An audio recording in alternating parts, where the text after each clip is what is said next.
EVM అయినా ballot అయినా గెలుపు కూటమిదే. 9 నెలల్లో అధికారంలోకి రావటమైనా 9 నెలల్లో సంక్షేమ అభివృద్ధి చేసి చూపించినా అది ఒక తెలుగుదేశం పార్టీ వల్లనే సాధ్యం.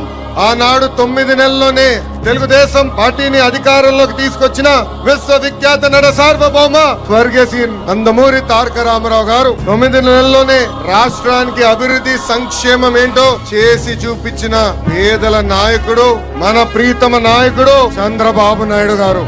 ఈ విజయం ఒక చరిత్ర. పార్టీ ఆవిర్భావం తర్వాత మొదటిసారి 5 గ్రాడ్యుయేట్ ఎమ్మెల్సీలు గాను 5 గ్రాడ్యుయేట్ ఎమ్మెల్సీలు తెలుగుదేశం పార్టీ కైవసం చేసుకుంది. గౌరవ అధ్యక్షులు వారితో చర్చించినప్పుడు గెలుపు కాదు, భారీ మెజార్టీతో గెలిస్తేనే ఇది ఒక గెలుపు అని ఆనాడు చెప్తాం జరిగింది. ఈ రోజు ఇక్కడ నుంచి నేను చెప్తున్నా, గుంటూరు కృష్ణ గ్రాడ్యుయేట్ ఎమ్మెల్సీగా 82,000